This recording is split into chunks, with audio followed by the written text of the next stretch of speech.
next to deliver his opening remarks is Congressman Benny Abante, the chairman of the Committee on Human Rights. You are now recognized. Maraming salamat po, Mr. Chair. Dahilan sa Tagalog po ang inyong opening remarks. Hayaan po niyo ko na mag-English naman. Sapagkat mayroong isang abogado dito, ininsulto ang isang member ng Quadcom na hindi raw marunong mag-English. Gusto ko pong sabihin sa abogadong yan na ako po ay marunong mag-English. Baka mas marunong pa ako sa kanya mag-English. Ito po ang opening remarks ko sa ating Senior Deputy Speaker, sa ating Deputy Speaker, sa aking mga co-chairs, ladies and gentlemen, colleagues, at mga kababayan. Today marks a significant development in our ongoing inquiry. Gusto ko yung abogado natin na nang insulto dito sa isang member natin dito, makinig na mabuti at i-correct niya ang English ko kung kinakailangan. For the first time, former President Rodrigo Duterte will appear before this committee to answer questions posed by his members. I would like to begin by thanking him for his presence. Thank you, Mr. President, for coming here. Rest assured po that Congress recognizes your role as our former president, and we will extend to you the respect that the position deserves. Maraming salamat po. Respect, but not deference, Mr. Chairman. However, my friends, colleagues, let me draw a clear line here. While we should be respectful, we cannot be differential. Mga kababayan, watching today with us, it is important to stress that respect and deference are two different things. It is vital that we, as representatives of the people, remember that distinction, because our ultimate allegiance is not to any one individual, no matter how high their office. We answer to a power greater than any president. We answer to the Filipino people and to God. As Scripture reminds us in Romans 10:3, and I quote, "Since they did not know the righteousness of God and sought to establish their own, they did not submit to God's righteousness." Our fidelity belongs to the Lord alone. Our mission is to seek the truth, and we shall not be swayed from that path. As we have said time and time again, we have organized this inquiry with a solemn purpose to recommend avenues for justice to be served, seek accountability, and uncover the truth as we adhere to the rules of inquiries in aid of legislation. And inherent to this is our moral obligation to stop the vicious cycle of extrajudicial killings against our people who cannot defend themselves, to stop the blatant violations of our Constitution and our laws by scheming individuals and criminal syndicates, and to abate the social menace of illegal drugs. It is our sincere hope that the former president's presence here today will aid this objective, not hinder it. Today, we ask everyone here, including the former president, to speak openly and honestly, as this inquiry's goal is not to cast blame for its own sake, but to serve the cause of justice. Mr. Chairman, marahil po, hindi na ako nakikilala ng ating former president. Magpapakilala po muli ako. Mr. President, ako po si Bishop Benny Abante, ang Pangulo ng Bible Mode, Bible Believers League for Morality and Democracy, na mayroong 6,000 churches sa buong mundo. Kung naalala niyo, Mr. President, bago kayo tumakbo and you were still deciding to run, I was invited by a common friend to meet with you. And we did at the Fairmont Hotel in Makati. I hope that you would remember that. With me are two pastors, and we prayed together. I prayed for you, asking the Lord to give you the right decision to run for the presidency. I do not know you from Adam, Mr. President, but I believe in your cause. I believe in your plan. And because of this, Mr. President, I work hard to campaign for you. Many of the pastors of the Baptist community voted for you. Gusto ko pong marinig ito ng mga DDS trolls at DDS vloggers na tumitira sa amin at sinisira ang aking reputasyon. Gusto kong sabihin sa kanila, ilang boto ba ang ibinigay nyo kay former President? Ako po, Mr. President, libu-libong boto ang binigay namin sa inyo. Nagpasalamat ba kayo sa akin? Hindi. Nilapitan niyo po ba ako? Hindi. Mabuti pa, Senator Bongo, Mr. President, nagpunta sa aking simbahan at nagpasalamat sapagkat sinuportahan namin kayo at siya, Mr. President. Now, gusto kong sabihin po dito sa Quadcom na ito, ako ba'y lumapit sa inyo para humingi ng pabor? Hindi po. Ako ba'y lumapit sa inyo para magrekomenda ng justice, magrekomenda ng general, magrekomenda ng cabinet secretary? Hindi po. Hindi ako nagpunta ng Malacanang nung kayo nanunungkulan sa loob ng 6 na taon. Isang beses lang. Ako po ay nagsabi kay Senator Bongo, kung maaari na makapag-usap po tayo. Pumayag po siya. At nag-usap po tayo, if you would remember that, Mr. President. Nag-usap tayo confidentially. Ano pong ginawa ko? Binuksan ko po ang Biblia. Ipinakita ko sa inyo na walang ibang tagapagligtas kundi ang Panginoong Kristo. Ipinakita ko sa inyo ang maaaring magbago ng buhay natin, walang iba kundi ang ating Panginoon. Sinabi ko sa inyo ang nakalagay sa John 3:16, for God so loved the world that He gave His only begotten Son, that whosoever believeth in Him should not perish but have everlasting life. Binantayan ko ang inyong panunungkulan. Nakita ko na maganda ang plano nyo. Nakita ko po, Mr. Chair, na ayaw ng Pangulo na itong bansang Pilipinas mahulog sa kamay ng mga drug lords at drug traffickers. Maraming salamat po sa inyo. Nagsimula kayo ng war on drugs. Kami mga kapastoran, believe po sa inyo, sa inyong ginawa. Sabi nyo, 6 months lang, kaya nyong tapusin ang war on drugs na ito. Inabot po kayo ng 6 na taon. Hanggang ngayon, meron po tayong war on drugs. Hindi po namin nakalain, Mr. President, na sa war on drugs na yan, mamamatay ang more than 30,000, Mr. President. Hindi ko akalain na more than 7,000 na mga drug pushers ang mamamatay sa kamay ng mga kapulisan at sa kamay ng mga riding in tandem. At sinabi po ng ating ibang kapulisan, at gusto kong sabihin, hindi po lahat ng kapulisan, sapagkat ang karamihan po ng ating kapulisan, mga mabuting tao, at nais protektahan ang bansang ito. Pero, ang ilang mga pulis pumatay po. At dito nag-testify ang ilan na merong reward system na inyong itinanggi nung kayo ay nag-testify under oath doon sa Senado.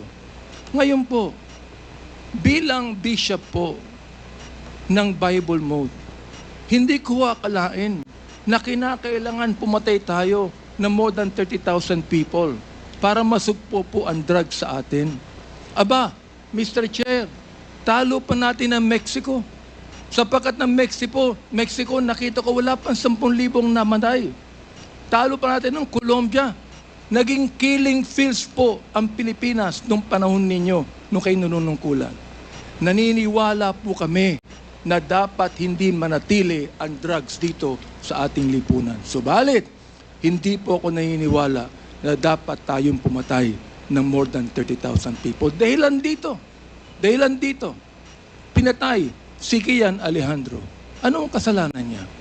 Pinatay ang isang 3-year-old na bata na nahagip ng stray bullet dahilan pumatay sa isang drug pusher.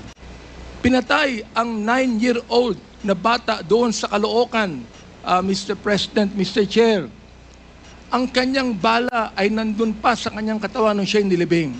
Subalit anong sabi ng funeral service? Siya po'y namatay dahil sa pneumonia. Pinatay po ang isang driver ng tricycle driver sapagkat sinakay niya ang isang drug pusher. Yung drug pusher pinatay, pero yung driver ng tricycle pinatay din, Mr. President. Hindi niyo po alam to. Hindi niyo po alam to. Ngayon, meron pong isa dahil sa tokhang kumatok sa isang pintuan, hinanap ang isang taong nangangalampilo na isang drug pusher. Hindi nakita. Pinatay. Yung pinagtanungan. Yung pilo, buhay pa, Mr. President, Mr. Chair. At naglalako pa, palagay ko, ng drugs ngayon. Hindi ko po maintindihan to. Hindi ko po maunawaan kung bakit ganon. Samantalang sinuportahan kayo ng maraming pastor ng Baptist community. Ang ilang mga kapastoran po nandito at ilang mga pastor namin nanonood ngayon at pinapakinggan ang aking tinig, Mr. Chair. Ako po ay binabas araw-araw ng mga bashers ng DDS troll, ng DDS bloggers. Minumura itong taong ito. Sinisira ang aking reputasyon. Minumura po ako ng katulad ng inyong pagmumura, Mr. President. Hindi ko akalain kung bakit gagawin nila yan. Ang tanong ko, ilang boto ba ang ibinigay ng mga DDS bloggers sa inyo? Gusto kong sabihin sa inyo, I can testify on this, na libu-libong boto ang nakuha nyo sa Baptist community at hindi ako humiling ng anumang pabor sa inyo, Mr. President. In fact, kung naalala nyo, Mr. President, sinabi ko kay Senator Bongo na nais kitang imbitahan sa aming selebrasyon ng National Baptist Day, Mr. President.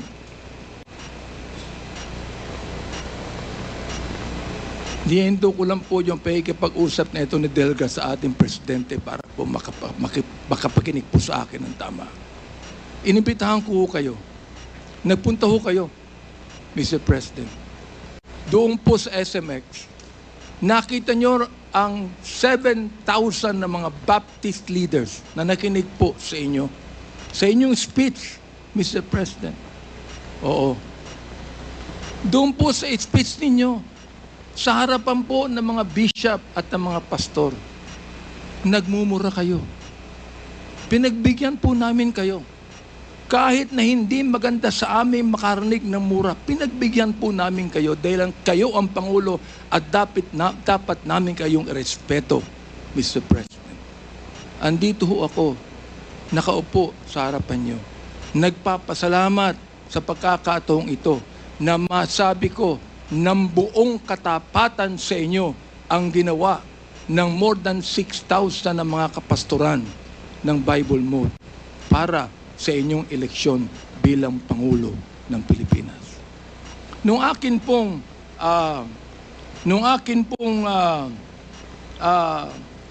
nag-file ako ng bill, Mr. President, yung pong tinatawag nating Republic Act 11897, an act declaring the second Thursday of January of every year as special working holiday to be known as National Baptist Day.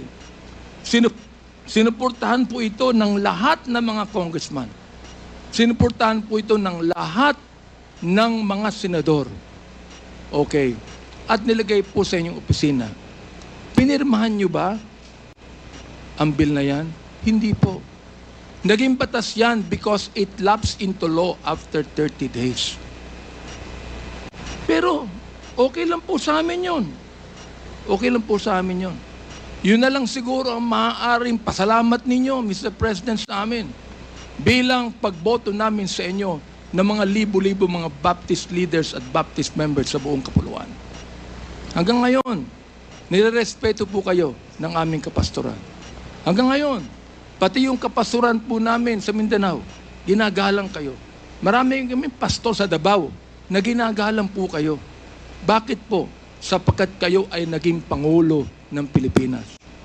Ang kahilingan lang po namin dito, Mr. President, habang kayo po ay kinakausap namin ngayong umaga. Ang kahilingan lang po namin dito ay sana po naman respetuhin po ninyo ang Quadcom hearing na ito sa pamamagitan ng hindi paggamit ng mga vulgar words, Mr. President. Sapagkat gusto kong sabihin sa inyo bilang warning na kapag kayo po ay nagmura sa Quadcom hearing na ito, I will make a point of order on you. Meron po akong batayan na batas sa tinatawag po nating disturbance of proceedings. Gusto kong basahin doon po sa Psalms 109, 17 to 18 and 28. Hindi ko alam kung naniniwala kayo sa Diyos. Hindi ko alam kung naniniwala kayo sa Biblia. Samantalang sa isang pagkakataon, tinawag niyo ang Diyos na stupid, Mr. President. Tinanggap po namin yan sapagkat kayo'y Pangulo. Oo. At nagpapasalamat ako. Hanggang ngayon po, buhay pa kayo. Kahit na po tinawag niyo ang Diyos na isang stupido, Diyos. Oo. Hindi ko alam kung katanggap-tanggap yan sa lahat na mga nakikinig sa akin ngayong umaga. Pero ito po, gusto kong basahin sa inyo bilang isa rin namang warning. Sa wikang Tagalog, babasahin ko. Sapagkat iniisip niya, ang manumpa, ang magsabi ng masama, kaya darating yaon sa kanya, sapagkat hindi siya nalugod sa pagpapala, kaya't malayo yaon sa kanya. Dahil binihisan niya ang sarili niya ng pagsabi ng masama o pagsumpa na gaya ng kanyang sariling damit, yaoy papasok sa kanyang kalooban na gaya ng tubig at gaya ng langit sa kanyang mga buto. Hayaang sumumpa sila. Hayaang sila ay magmura. Ngunit magpala ka. Ang kahilingan po namin ngayon, Mr. President, sana po, imbis na mura ang marinig namin sa inyo, sana po, bigyan nyo kami ng pagpapala sa Quadcom na ito. Sapagkat hindi personalidad ang tinutukoy namin dito. Ang tinutukoy po natin ito, issue na kinakailangan po natin tuldukan sapagkat ito po'y kailangan ng ating bayan. Kapag sila'y bumangon, sila'y mapapahiya. Ngunit ang iyong lingkod ay magagalak. Yan po ang sinabi sa Salmo, Mr. Chair, Mr. President. Salamat po sapagkat hinayaan niyo ako na magsabi sa inyo ng buong katapatan na walang halong anumang pagkukunwari, Mr. President. Ginagalong ko pa rin po kayo. Hindi po dahilan ay kayo, kundi dahilan sa minsan naging Pangulo kayo ng Pilipinas. Kaya nga po ang aking opening remarks is what? Respect, not deference. We are not here to give you obeisance. We are not here to give you obedience. We are not here to submit to you. We are here as equal members of this House, Mr. President, Mr. Former President. You are now a private citizen. And I hope and pray that you would give us equal respect as we give you equal respect today. Maraming salamat po, Mr. Chair. Thank you, Congressman Abante. The next to deliver his opening remarks is Congressman Stephen Caraps Paduano, the Chair of the Committee on Public Accounts. You're recognized. Thank you, Mr. Chairman.